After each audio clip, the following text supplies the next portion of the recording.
Rabbi Stuart Weiss, Director of the Jewish Outreach Center of Ra'anana, formerly of Chicago, made Aliyah from Dallas 20 years ago.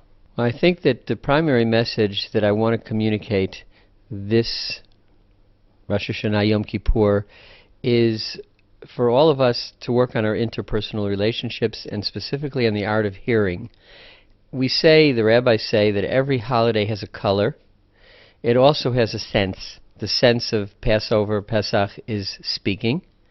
The sense of Sukkot is touch, the lulav, the etrog, the building the sukkah. But the sense of the high holidays clearly is hearing. To listen to the shofar, to ask God to listen to our prayers, and I think most importantly, to listen to one another. Israel is a country where we are excellent at communicating, at talking. We probably spend more time on the cell phone than per capita in any other country, but it's listening that we have to work on and perfect that art. God gave us 2 ears, 1 mouth. We should be doing twice as much listening. I think that the problems that we face from the outside are insignificant compared to the ones we face from the inside.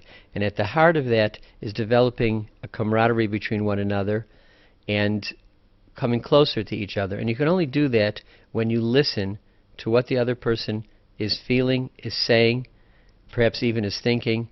And I think that that is a tremendous challenge that we as a society face, and that is the message I will try to get across over the course of Rosh Hashanah and Yom Kippur. My name is Rabbi Marigold. I'm the rabbi of Kihilat Birkat Sholom at Kibbutz Gezer, a regional synagogue affiliated with the Israeli Reform Movement. I hope to convey a message of hope and action. I believe that Judaism is all about doing. And after we've gone through our soul searching in the month of Elul, I think there's a tendency to come up feeling discouraged and despairing over all of the things that went wrong in our own lives and in our society and in our world. And so the message I'm trying to convey is that during this holiday season, when we often talk about it as the birth of the world in humankind, we can realize that it's really a time when we can make changes and show by our actions that even on a very small and modest level, we can make the world a better place, tikkun olam. And I think it's very important that everyone realize that they have that power and that ability. If I may give a little example, a cause came up on Facebook about using live cats and dogs for shark bait. And I sent it to 5 people, as I was requested to do, especially to one cat lover, who then wrote me back to tell me that after years of trying to have a child, she now has a lovely baby girl born about 6 months ago. Had I not answered that cause, I wouldn't have made the human connection with a friend with whom I've been out of contact for a while. So I think it's important to realize that everyone can make choices, and out of those choices they can help make this world indeed a better and improved place. My name is Jeff Simmett. I am the rabbi of the New Kehillah in Ramat Aviv.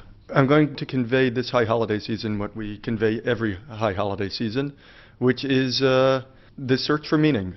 Everyone themselves needs to recommit and renew and refresh their own personal mission. And we do that with the understanding that each one of us is mortal. None of us will live forever. And we know each and every year there are some who will live and some who will die. And we need to figure out how to make our own lives meaningful in that context. Meaningful in the context of knowing that each one of us will have an end at some point, and how to make our works during the coming year have some lasting value. Rabbi Shlomo Riskin, what message do you plan to convey to your congregants during this High Holy Day season? What is it that we're supposed to ask of God? Most people who come to the synagogue ask for another year of life, ask for good health, ask for pleasure from their children, ask for good sustenance. But there's a story by Peretz, bunch of shtok, bunch of the silent. about a man who lived a horrific life and never said a word against God or against man. And when he came to heaven, God asked him, "You tell me what you want as your reward." And the only thing he can ask for is a fresh roll and hot butter every morning. And Satan laughed a mordant laugh of victory.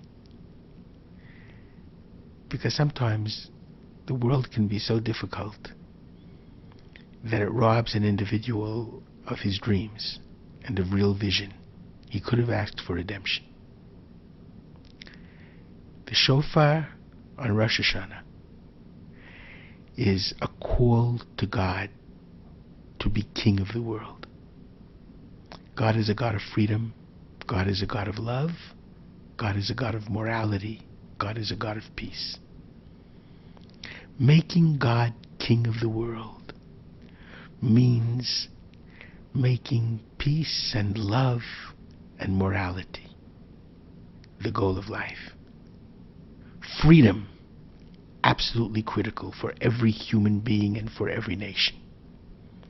Our task in the world is to bring God into the world, the kingship of God, to perfect the world in the kingship of the divine, as individuals and as a nation.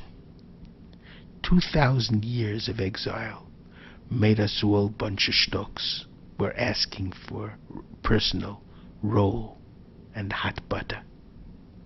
We have to ask for God's kingship. That's Rosh Hashanah.